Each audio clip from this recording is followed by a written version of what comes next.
crazy thing about this video is I was going to make a video that was fundamentally exactly the opposite of everything I'm about to say, because the Xbox Series S, which is arguably, to some people, a next-generation video game console, I get it can't do 4K, but for the most part, this is a next-generation system, is now available and in stock at most online stores relatively consistently. I know GameStop's had it for quite some time, consistently in stock, and even, some Walmart stores have it. You can pick it up in person depending on what area you live in. It's the first next-generation system that's pretty easy to obtain, and it's actually one of the best when it comes to playing retro games, which for somebody who was kind of turned off by, next generation gaming, wasn't totally sure if it was for me or if I'd get my full money's worth out of it. The fact that you can play Retroarch on this old thing is very impressive, very exciting to me, because obviously I have other devices, a PlayStation Classic, a modded Nintendo Switch, things that can play, your GBA, SNES games, things like that, 2D stuff. Of course, I have systems that can play those, but as far as emulating things like the Gamecube, the Dreamcast, the PlayStation 2, the Xbox Series S can do that, which is surprising considering that none of the other systems I mentioned before could. Obviously, I can play those games on their original hardware. A modded Wii, that can take care of playing Wii and GameCube games for you. But to be able to play them in Retroarch, get all of the great features that come with that, you can do it on the Xbox Series S, and the system is only $300, and of course includes the controller.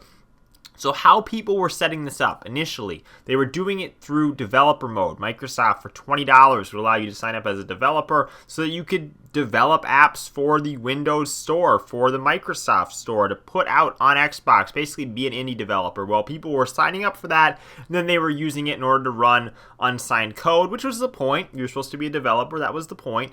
So they were using it to run Retroarch. So you paid $20, you got into developer mode, you ran Retroarch. They took that feature away at the beginning of January, and then they quietly kind of put it back, so you can still do it that way. But there's also a way to actually get the games running on the system without even paying $20 or even having to put the system in developer mode. And this is by actually downloading the Retroarch application for the Xbox from the Xbox Store. Now, you can't just search for it and find it in the Xbox Store. A little bit more of a workaround. There's going to be a website that I'm going to have down in the description of this video. You go to that website on your Xbox, you open it up, and then there'll be a button there to actually go to the Xbox Store and download the app. It'll kick you into the regular Xbox Store interface. You'll be able to download the app that way. And it seems like every couple weeks the app gets taken down. They put it back up. It's a weird process, and I'm surprised Microsoft has continued to allow this to happen. But in the past, people would actually get themselves whitelisted to be able to use this app. It's a version of Retroarch that somebody released on the Xbox Store, to my understanding, kind of as like a beta, sort of like they're doing like a trial test of it, sort of. That's why you can obtain it legitimately. No risk of getting your system banned or anything like that, or your account banned. You're merely just beta testing a Xbox app for somebody. Turns out that app is Retroarch, and it's a totally legitimate build that you can use to play anything up to the PlayStation 2 on. But the reality is, it does get taken down every couple weeks. That's why I'm just going to leave the link down in the description. You can go to it on your Xbox rather than me actually showing you. And this works much better than it did, say, a year ago. What I mentioned about being whitelisted was, in the past, these developers would put up an app on the App Store, and you'd have to give them your Microsoft email address that's associated with your Xbox Live account. Then they could whitelist you to be able to be a, again, quote-unquote, beta tester of this Retroarch version, so you'd have access to it. No longer do you actually need to get your email given out, no longer do you have to ask anybody for permission. You just go to the website, you're able to access it. There's no waiting for somebody to whitelist you. There's no giving out any sort of personal information. It just works straight away, and it's a lot simpler than it used to be.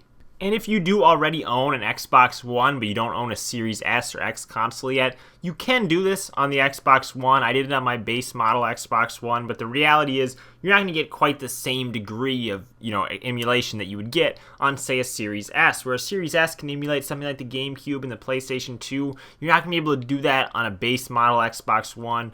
You're probably going to be able to do the Nintendo 64 pretty well, anything below that, but you're not going to get any of the newer consoles to run on a base model Xbox One. It's just simply not fast enough. Dreamcast, you might get some mixed results, but it's just simply not fast enough. And for $300, the Xbox Series S, which is a next generation console that I was turned away from because I didn't like the fact that it didn't have a disk drive. I think this completely changes my perception of the system. Disk drive or not, the fact that you can run Retroarch on this and play thousands, tens of thousands of retro games on this little machine, that blows my mind.